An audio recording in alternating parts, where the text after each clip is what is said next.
Hi friends, ഇന്ന് നമുക്കൊരു വറുത്തരച്ച രുചിയിൽ സാമ്പാർ നാളികേരം ചേർക്കേണ്ട വെച്ചാലോ. ഫസ്റ്റ് തന്നെ ഞാനിവിടെ പരിപ്പും മത്തങ്ങയും കായും കൂടി ഒരു 3 വിസിലടിച്ചിട്ടുണ്ട്.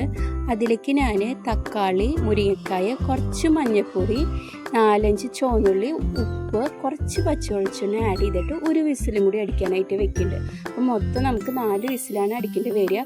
ഈ പരിപ്പിൻ്റെ വേവ് അനുസരിച്ചാണ് ആ 3 വിസിൽ മുന്നേ അടിച്ചിട്ടുള്ളത്. ഇനി അത് വിസിലടിക്കാൻ വെച്ചിട്ട് നമുക്കൊരു ചീഞ്ചട്ടി എടുത്ത് അതിലേക്ക് കുറച്ച് വെളിച്ചെണ്ണ വെച്ചിട്ട് വെണ്ടക്കായ വറുത്തെടുക്കുക. നന്നായി മൊരിച്ചെടുക്കണം. അത് നന്നായി വെന്ത് വരണം. അതിൽ വറുത്തെടുത്തതിന് ശേഷം ആ വറുത്തെടുത്ത വെളിച്ചെണ്ണയിലേക്ക് കുറച്ച് കടുക്, മിളക്, കറിവേപ്പില ഇട്ടിട്ട് പൊട്ടിച്ചെടുക്കുക. ഫസ്റ്റ് കടുക് ഒറ്റയ്ക്ക് പൊട്ടിച്ചെടുക്കണം. അത് കഴിഞ്ഞതിന് ശേഷം കറിവേപ്പിലും മിളകും ആഡ് ചെയ്യാവോ. അത് ആഡ് ചെയ്ത് ആ സെയിം ഇതിലേക്ക് തന്നെ നമുക്ക് ഇതിലേക്ക് മല്ലിപ്പൊടി, മുളകും പൊടി, പിന്നെ സാമ്പാർ പൊടി മസ്റ്റല്ല, നിങ്ങളുടെ ചോയ്സ് ആണെങ്കിൽ വേണമെങ്കിൽ പൊടി ചെയ്യാം, കായം പൊടി, ഉലുവപ്പൊടി, ഇതെല്ലാം ആഡ് ചെയ്തിട്ട് ഒന്ന് വറുത്തെടുക്കുക.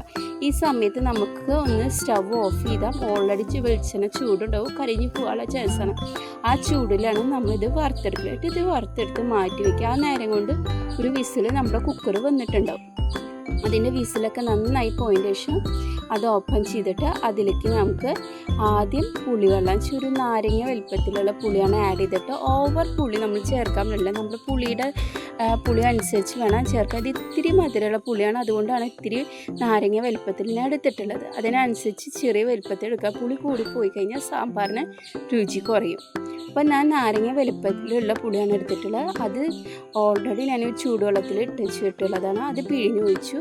ഒന്ന് തള വരാറാവുന്ന സമയത്ത് ഞാൻ എന്ത് ചെയ്തു, ഇതിലേക്ക് വെണ്ടയ്ക്ക ആഡ് ചെയ്ത് കൊടുക്കുന്നുണ്ട്. വെണ്ടയ്ക്ക ഓൾറെഡി വെന്തിട്ടുള്ളതാണ്, അതുകൊണ്ട് അത് ഓവർ നേരം വേവേണ്ട ആവശ്യമില്ല. അത് ഇട്ട ഉടനെ തന്നെ നമ്മൾ ഓൾറെഡി മൂപ്പിച്ച് വെച്ചിട്ടുള്ള എല്ലാ മസാലകളും ആഡ് ചെയ്ത് കൊടുക്കും. ഒന്ന് തള വരാറാകുമ്പോൾ നമുക്ക് ഇതിലേക്ക് എന്ത് ചെയ്യാം, കുറച്ച് മല്ലിച്ചപ്പ് ആഡ് ചെയ്ത് കൊടുക്കാം. അത് കഴിഞ്ഞ ശേഷം ഇതിലേക്ക് ഉപ്പൊക്കെ നോക്കിയിട്ട് നമുക്ക് പാകത്തിനനുസരിച്ചുള്ള ഉപ്പ് ഒന്നും കൂടി ആഡ് ചെയ്ത് കൊടുക്കാം. ലാസ്റ്റ് നുള്ളു കായം പൊടി ആഡ് ചെയ്ത് കൊടുക്കുകയാണെങ്കിൽ കുറച്ചും കൂടി നല്ല ഫ്ലേവർ കിട്ടും. ഈ സാമ്പാർ ഇഡ്ഡലിക്കാണ് കൂടുതൽ സൂപ്പർ, അതേപോലെ ചോറിന് സൂപ്പറാണ്. എല്ലാവരും ഒന്ന് ട്രൈ ചെയ്ത് നോക്കുക. ട്രൈ ചെയ്ത് നോക്കിയതിന് ശേഷം കമൻറ്റ് ബോക്സിൽ അഭിപ്രായം പറയുക. അതേപോലെ എൻ്റെ ചാനൽ ഇതുവരെ ലൈക്ക് ചെയ്യാത്തവരും സബ്സ്ക്രൈബ് ചെയ്യാത്തവരാണെങ്കിൽ എന്തായാലും ചെയ്യണം. നിങ്ങളുടെ സപ്പോർട്ടാണ് എനിക്ക് എപ്പോഴും വലുത്. അപ്പോൾ എന്തായാലും എല്ലാവരും ഒന്ന് ട്രൈ ചെയ്ത് നോക്കുക. കമൻറ്റ് ബോക്സിൽ അഭിപ്രായം പറയുക.